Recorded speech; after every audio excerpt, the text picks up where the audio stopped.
Well, there can be some reaction. So I am pacing back and forth in my kitchen, listening to her say, we're going to do it again, we're going to do it again, we're going to do it again. And I kept thinking, we got a good one, we got a good one, we got a good one. Yeah. And finally, she thought she nailed it and said, we're good to go. You can tell I'm pretty proud of my daughter. She is separated from the military now. Thank goodness.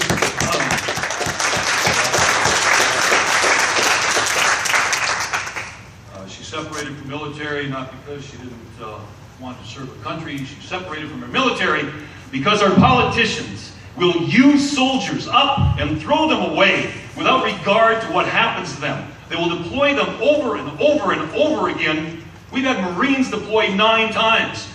I've stood on too many peace corners and had too many people comment and say, well, you know, your daughter volunteered. My response was, for how many tours? She did 3. 27 months in Baghdad, 15 of them during the bloodiest months of the war. She wasn't a trigger puller. She survived unscathed. She has friends and classmates who are not so lucky. And I have a soft spot in my heart for veterans. The biggest soft spot I have is for the veterans and their families who were deployed for a 12-month rotation. We were told about 6 months in that you were going to stay for 15. Some of those soldiers did not survive months 13, 14, and 15. And that's a criminal act. And I don't mind telling people that my opponent voted for that war after he stood in front of me and my students in 2002 in a little theater in Montclair Memorial and said, as the resolution now stands, I cannot support it. And he went back to Washington, stuck his finger in the air, and voted for it. The good news is after 13 years of obfuscating and all kinds of other big words, he finally admitted regret. If you go to my Facebook post, I point out that the regret was not directed to 4,500 dead American soldiers, 20,000 seriously wounded, $2 million spent in unrest that will last for decades. It was basically a political regret that did not obviously soothe me a bit. So anyway, that is a special video. We have a great relationship. I told my daughter back in November that I was thinking about doing this, and I was on the phone with her, and she paused for a little bit, and she said, you know, in some ways you might have been preparing for this all your life. And I went, oh, okay, sounds good. The next thing she said was, you could probably win. Okay.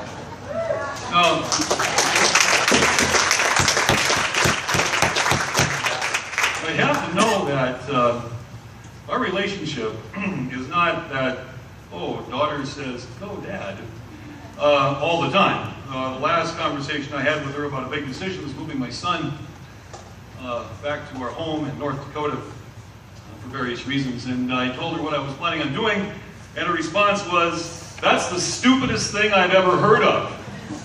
So, you know, when she said, you can probably win, whoa, okay, well, that's great. And then, of course, the last thing she said, you do know that Mr. Kine signed off on my commission to the military academy at West Point, don't you? And I said, yes, isn't that delicious? Before I go on anymore, I thank all of the people who have put this together and all the volunteers, and JD was up here and did such a wonderful job. A number of you are here. Again, yes, thank you. One of the things that I did not expect to experience in this campaign was pressure to win. I knew what I was getting into, and I was going to give it my best shot. And then about 2 weeks ago, I had a meeting, met with Beth Hartung here in town, and I drove back to Eau Claire that night, and all the way back, all I could think of was how many people have so vested themselves in my campaign. And I don't know what I was expecting when I got into it, but it just seemed like they didn't put pressure on me. All of a sudden, I started to put pressure on myself. That pressure was lifted significantly when I'm standing in a vacant lot in Stevens Point, drenched in sweat, knocking on doors. It's the 29th of July, important date in my life. Phone rings from Mr. Hightower's travel secretary, and she says, Jim is coming.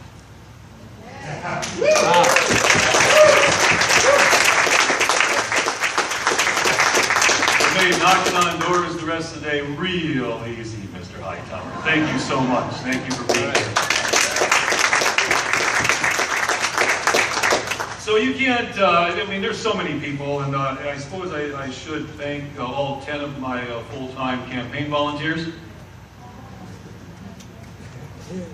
3? Part-time?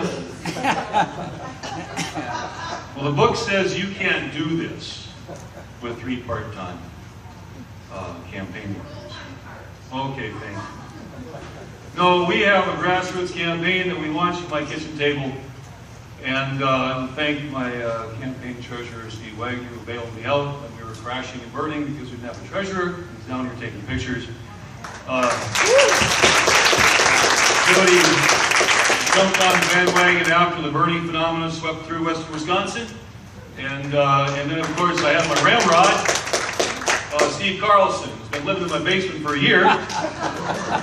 And has been driving this train. You know, it's really been quite remarkable. It was about a year ago, actually, almost a year ago to the day, that we sat in my screen porch and we had a cold Wisconsin beverage, and you know, all of a sudden the topic shifted to challenging Ron Kind, and we debated that over a couple of beers, over a couple of evenings, and I will write a book on this experience. And I have the first chapter titled, and the first chapter of my memoir is this: how hard can this blankety blank be? Turns out that it's pretty hard, but for the young people that are in the audience, I'll tell you this. First of all, I'm not going to be a hypocrite. I am retired. I can devote a full-time job to this. Many people who try to challenge the incumbent have a job and a family, and my family's moved away, and I can really do that. So I understand that. I have a little significantly a unique situation here for challenging an 18-year incumbent with $2 million. But yeah, it's hard work. I have enjoyed it immensely, almost all the time. And the thing that I would say to young people in the audience is that run for something. Run for city commission.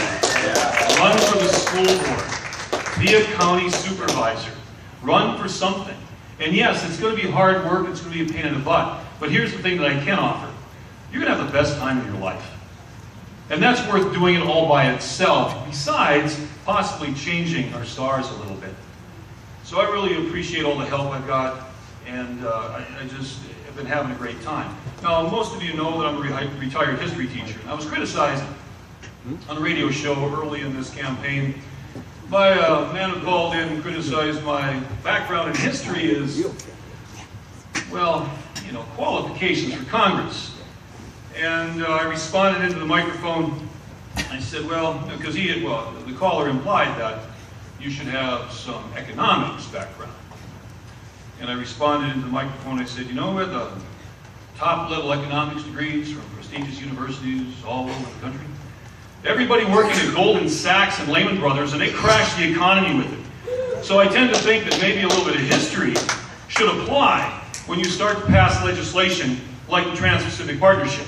And when you start to pass legislation that affects the economy and you completely forget what happened because it does not fit with your worldview, and that worldview is to simply make more money for a few at the top. Right. So